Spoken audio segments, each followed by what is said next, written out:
Good morning, students. Welcome to today's biology class. Hope you all sound well. This is the second video lesson of your chapter number 1, Plant Life.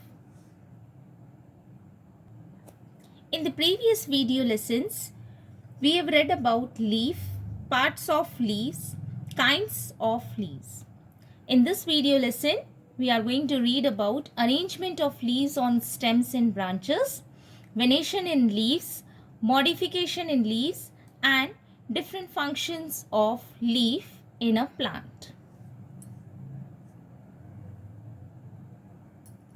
First of all, we'll read about arrangement of leaves. The arrangement of leaves on the stem and branches is called phyllotaxy.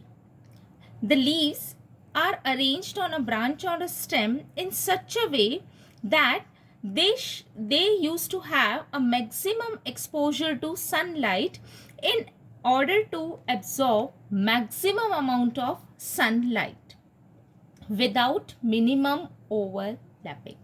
See why it happens, why they used to have maximum exposure to sunlight, because leaves are the site of photosynthesis. That is, this is the place where food is synthesized in the plant. And you know that for plants, sunlight is very essential component for the preparation of the food. So they need sunlight, so that sunlight is trapped by the leaves. So phyllotaxy is of very important for the plants as it helps in the growth of the plants. Phyllotaxy is of three types: alternate, opposite, and whole. Alternate type of phyllotaxy, in this type, the arrangement in this type of arrangement, only a single leaf is present at each node. See, these are the nodes on a branch or a stem. So at every node only one leaf is present. So one on this side, then on alternate side, then on this side, and then again on this side. So this type of arrangement of leaves on the stem is known as alternate type of phyllotaxy. The leaves of China rose, shisham, and peepal are going to show alternate type of phyllotaxy. Second type of phyllotaxy is opposite. In this type of arrangement, two leaves appear at each node. See, these are the nodes. So at every node there are two leaves, one on either side of the stem. So this is in such a manner that both the leaves lie exactly opposite to each other. And the examples of the plants which used to have opposite phyllotaxy are maple and spruce. Third type is whole. In this type of arrangement, three or more leaves are present at the node. The leaves of oleander and olive trees are arranged in the whole. Look in this diagram. At each node, on all the directions, the leaves are arranged, giving a flower appearance. Means the leaves are arranged in the form of a circle or hole, and the branch is in the center. So this type of arrangement is known as whole arrangement. Then the next topic is leaf venation. Now what is leaf venation? The arrangement and distribution of leaf veins and veinlets in the lamina of the leaf is known as leaf venation. So what do you mean by veinlets? Veinlets means tiny veins which arise from the leaf's vein. Then the next topic is types of venation. There are two types of venation observed in the leaves of various plants. One is reticulate venation and the second one is parallel venation. Reticulate venation means when the veins are irregularly distributed, forming a network in the leaf lamina, it is known as reticulate venation. And the examples of the plants which used to have reticulate venation are neem, rose, pea, etc. Second type is parallel venation. Parallel venation is when the veins are parallel to one another. I'll show you more diagrams here. And This parallel venation is most commonly observed in the leaves of banana, bamboo and grass. See, I have given you pictures of different leaves here. This is one of the example of reticulate venation. This is also leaf showing reticulate venation. You can observe here a network here. The central mid vein is there. Then this is going to show divisions, and again subdivisions are observed, forming a network like appearance in the leaf lamina. So this is the reticulate venation. If we talk about parallel venation, see, this is a banana leaf showing a parallel venation. Parallel venation can be of two types. That is, from the midrib, the veins are arising horizontally from the midrib, and another can be the veins, they run longitudinally parallel to the mid vein. So two types of parallel venations can be observed.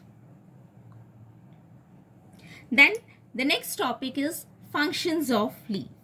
The very first and important function of leaf is photosynthesis.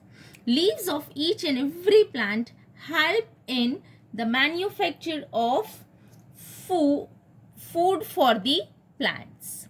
Now, photosynthesis is the process by which a plant is able to synthesize its own food, and leaves are going to trap sunlight, and even they are responsible for exchange of gases which helps in the synthesis of the food, as sunlight and carbon dioxide acts as the raw material for the food. Second one is transpiration. First of all, I'll tell you what is transpiration. Transpiration is a process by which plants are going to remove excess amount of water in the form of water vapor through the stomata present on the surface of the leaves. So leaves helps in the process of transpiration also. Then the next important function of leaf is respiration or gaseous exchange. Now plants take in carbon dioxide and release oxygen during photosynthesis. During respiration, the opposite happens, that is, plants take in oxygen and let out carbon dioxide. These gaseous exchanges takes place mainly through the pores called stomata, and these stomatas are present on the surface of the leaves. Then the next important function is food storage. The leaves of various plants, they become fleshy as they are going to store food. So in this manner, leaves helps in storage of food also. Let us take the example, onion which we are using in our day-to-day life. The leaves are modified in onion in the form of the scales, and they become fleshy as they store food for the plant. Next function is reproduction. The leaves of various plants, especially in the case of bryophyllum, leaves produce leaflets or buds which give rise to new plants. Then let us talk about modification of leaves. As I have talked about general functions of leaves, leaf may also show modification in different plants to perform certain specified function. Out of that, the first one is leaf spines. This modification of leaf as spine acts as a protection for the plant. They give protection to the plant. In this, the leaves are reduced in size and become thorn-like or spine-like structure, such as in the case of opentia, cactus. You might have seen the plant of cactus. In that, thorns or spines are observed. So these are the modification of the leaves. Now, why the leaves are modified to spines? This is most commonly observed in the case of desert plants, just in order to prevent the excess water loss from the plant or from being eaten by grazing animals. So leaf spines check the loss of water. Second modification is leaf tendril. In this modification, the leaf or leaflets of some plants, for example, pea, pea which we are eating in our day-to-day life, the green pea.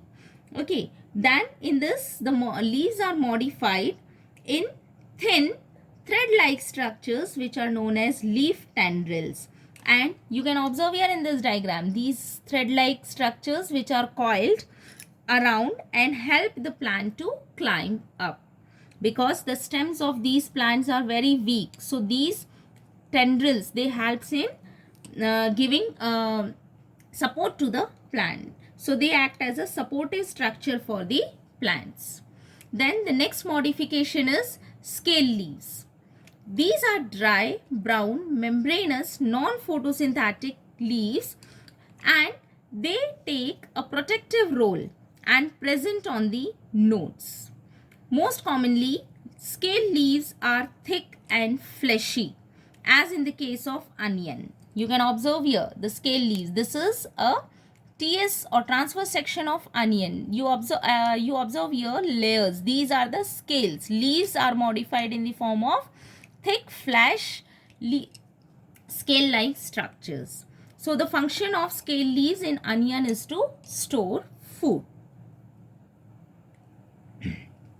Then the another modification of leaves of plant is they help in catching insects.